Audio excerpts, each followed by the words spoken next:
Bismillahirrahmanirrahim. Alhamdulillah kita bisa bertemu kembali ya di pagi hari ini setelah selesai melaksanakan sholat subuh. Mudah-mudahan pengajian kita ini diberkahi oleh Allah dan menjadi ilmu yang bermanfaat ya bagi kita semuanya. Mudah-mudahan kita sekeluarga senantiasa dalam keadaan sehat walafiat. Pagi ini masih tentang tentang tazkiyatun nafas ya. Pelajaran mensucikan hati, mensucikan jiwa. Bagaimana supaya jiwa kita ini terkendali ya, yang akhirnya menjadi sebuah jiwa yang tenang. Udah banyak yang kita pelajari ilmunya, mulai dari buruk sangka, tajassus, kemudian ghibah, diam dan lain-lain ya. Kemarinnya udah banyak itu. Tinggal kita mengamalkannya. Kalau lupa bisa dibuka kembali ya. Saya kan buat channel ini biar kita nggak lupa ya. Biar saya juga nggak lupa ya. Saya kadang-kadang dengarkan sendiri gitu. Dengarkan kata-kata sendiri. Nah itu ternyata kata-kata sendiri itu sangat ampuh ya untuk memperbaiki diri itu. Nah, mosok mari ngomong ngene terus kelakuannya yo gak podo ya, gak lucu ya. Pagi ini tema kita adalah cemburu. Sama, cemburu ini juga merupakan potensi di dalam jiwa manusia. Sebelum lanjut, kemarin kan temanya diam ya. Saya jadi terinspirasi ya. Juga ada usulan dari istri saya supaya kalau bisa ada baca Qur'annya sama-sama supaya lebih interaktif ya. Mosok aku tok saya ngomong ya. Nanti biar saya juga belajar dikit-dikit diam ya. Kita buka surah At-Tahrim ayat 1. At-Tahrim itu surah yang ke-66. A'udzu billahi minasy syaithanir rajim. Bismillahirrahmanirrahim. Ya ayyuhan nabiyyu lima tuharrimu ma ahallallahu lak. Ya ayyuhan nabiyyu lima tuharrimu ma ahallallahu lak tabtaghi mardata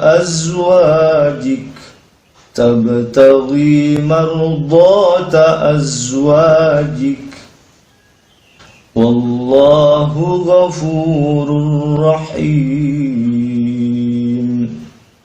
Kita coba bahas tajwidnya ya. Kan judulnya ini tahsin ya. Tahsin itu membaguskan, sama dengan tajwid itu membaguskan bacaan ya. Ya biar ada perkembangan untuk baca Qur'annya. Kalau ada yang nanti mau ditanyakan sehubungan dengan tajwid boleh ya. Jadi yang pertama itu ada, kita bahas hukumnya aja ya, yang lebih gampang ya. Ada ya itu dibaca panjang ya. Ya. Kalau di mushaf kita kan ada benderanya ya biasanya. Itu dibaca panjangnya 2,5 alif, ada yang mengatakan 2 alif, atau namanya mad jaiz munfassil. Sebabnya apa? Sebabnya dia karena ketemu hamzah ya. Kemudian yang penting lagi dalam hukum huruf itu langsung kepada huruf nun. Di situ ada nun ya, ya ayyuhan. Itu gunnah ya. Dibaca mendengung. Mendengungnya sampai 3 harokat ya. Mendengungnya sampai 3 harokat. Ya kalau yang mengatakan 2 harokat itu berarti asli dengungannya saja. Kalau ditambah dengan ukuran hurufnya itu sendiri menjadi 3 ya, sebagaimana dikatakan dalam Nihayatul Qaulil Mufid fi Ilmi Tajwid, itu adalah 3 harokat. Jadi lebih panjang daripada mat tabi'i ya, lebih panjang daripada itu. Ya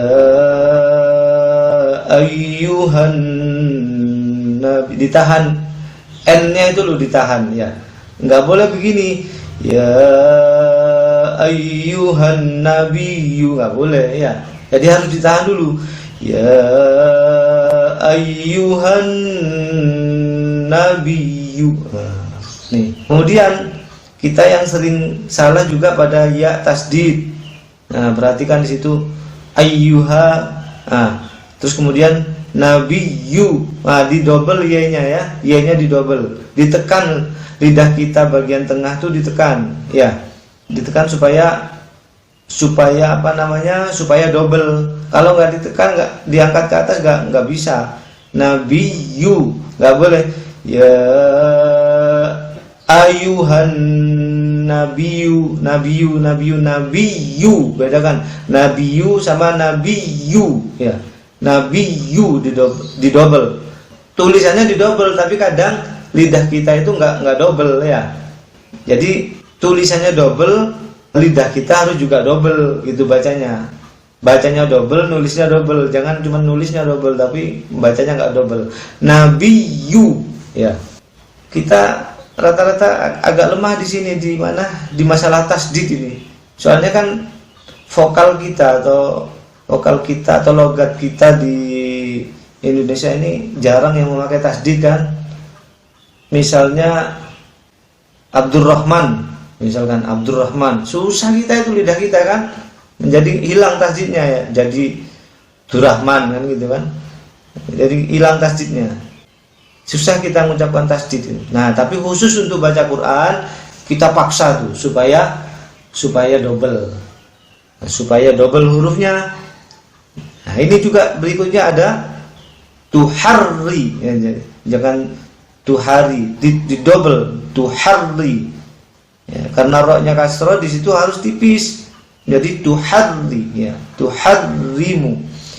Kemudian yang susah lagi di vokal kita itu adalah huruf ha, ma ahallallah ya. Itu ma juga sama dengan ya tadi ya, itu mad jaiz munfassil. Ha itu susah, nggak ada di vokal kita, nggak ada itu. Jadi ha beda dengan ha. Jangan ma aha, ahalla, jangan. Apalagi ahala, sudah salah 2 kali itu. Sudah lamnya enggak tasdid, hanya salah. Jadi ha bukan ha ya. Ha sama ha beda ya. Ha sama ha. Ahallallahu ya. Nah, itu lafaz Allah juga harus bacaan tebal. Tidak boleh lo ya, ahallallahu enggak boleh. Tapi ahallallahu bukan tebal tapi huruf o itu ya. Tebal itu adalah huruf a. Hanya saja pangkal lidahnya terangkat ke langit-langit di atasnya. Jadi ahallallah gitu. Ahallallahu. Nah, susah kita ini di luar vokal kita, harus latihan ya. Khusus untuk baca Quran saja. Baca hadis gak perlu ini ya.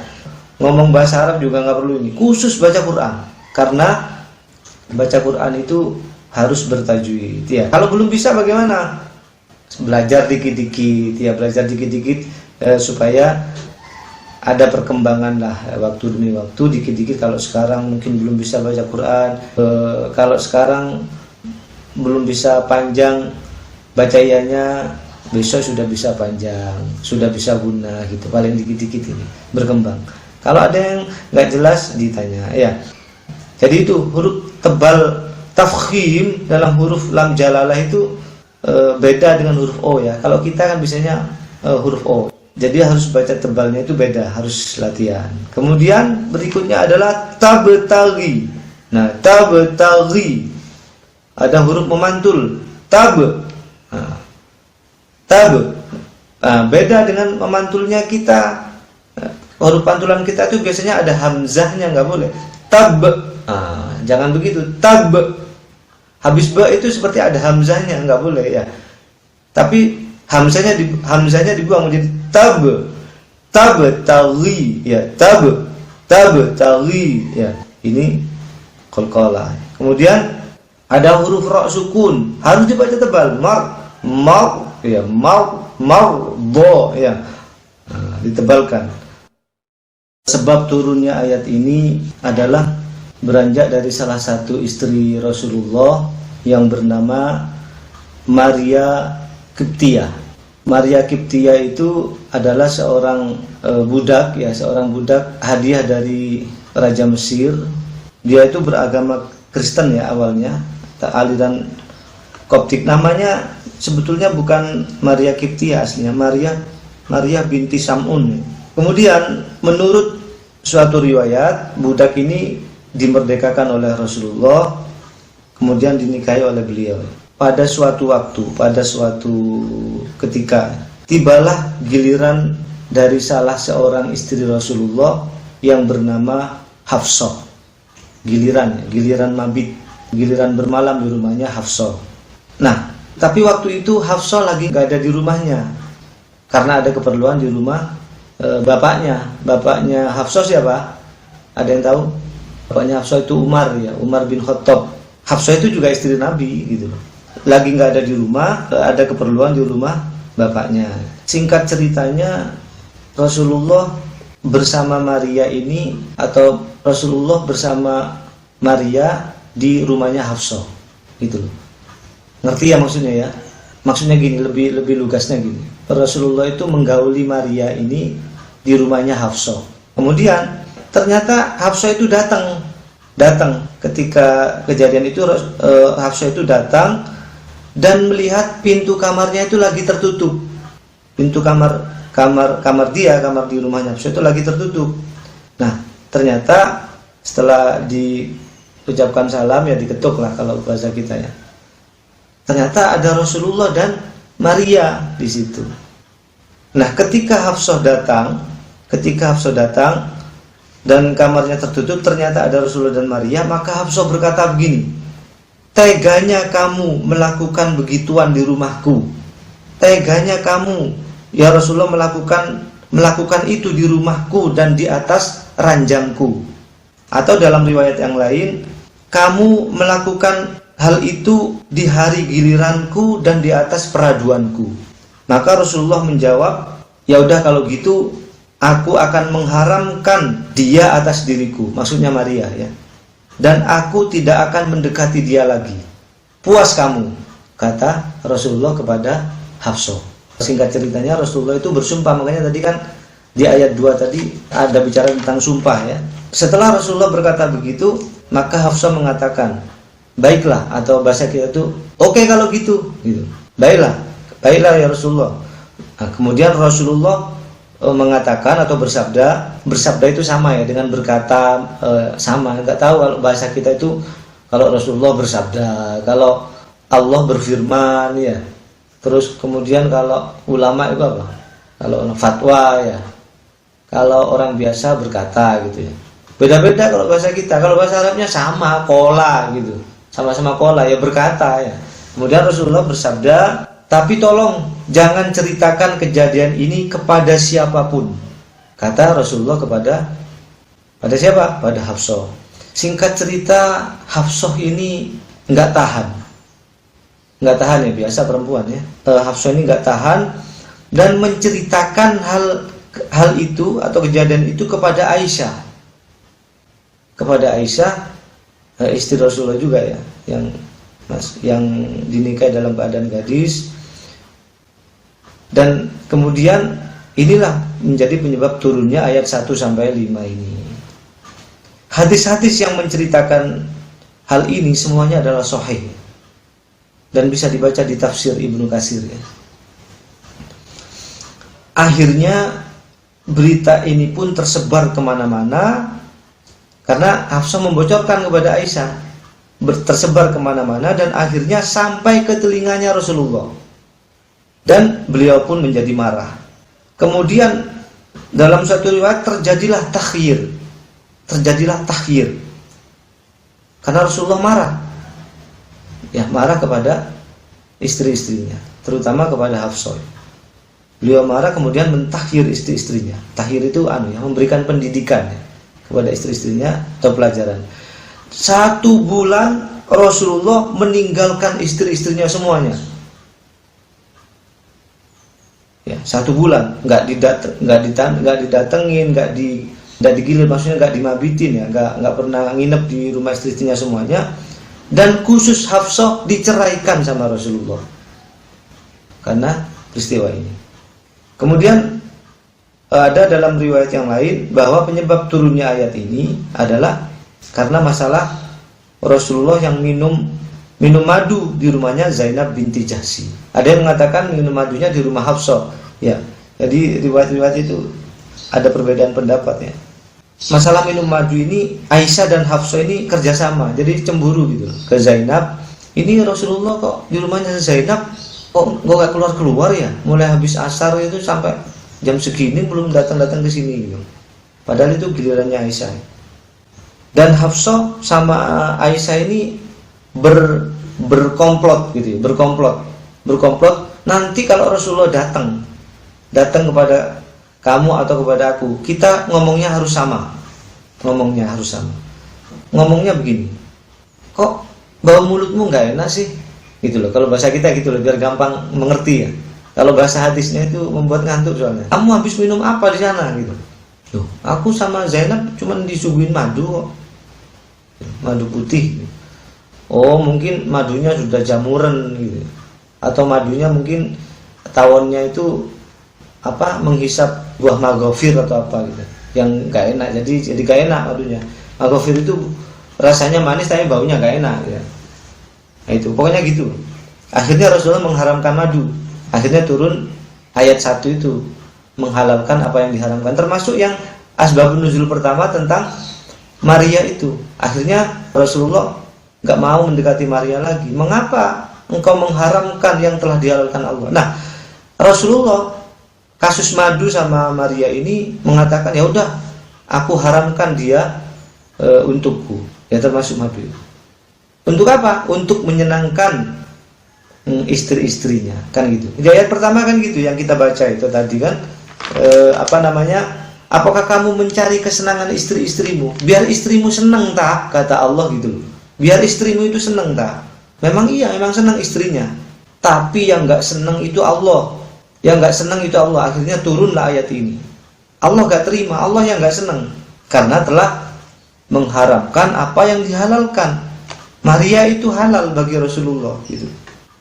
Kalau singkat cerita itu ya, kira-kira asbabun nuzulnya dari ayat ini berhubungan dengan kecemburuan atau tema cemburu pada pagi ini ya. Jadi Hafsah itu cemburu kepada Maria, luar biasa ya. Ya wajar ya, perempuan cemburu kayak gitu ya. Sudah melakukan gitu di rumahnya, di atas ranjangnya, di hari gilirannya. Nah, coba kalau kita itu yang ngalami kayak gitu. Bayangkan, coba bisa dibayangkan gitu. Luar biasanya. Tapi itu adalah hal yang halal ya. Makanya sampai Allah itu nggak terima ya. Lo kan rumahnya Hafsah, enggak. Ya, rumahnya Hafsah juga rumahnya Rasulullah kan begitu. Makanya awalnya Rasulullah itu tidak mempermasalahkan cemburunya Hafsah, tapi yang Rasulullah menjadi marah ketika Hafsah itu bercerita kepada yang lain gitu. Bercerita kepada Aisyah. Alhamdulillahi Rabbil Alamin.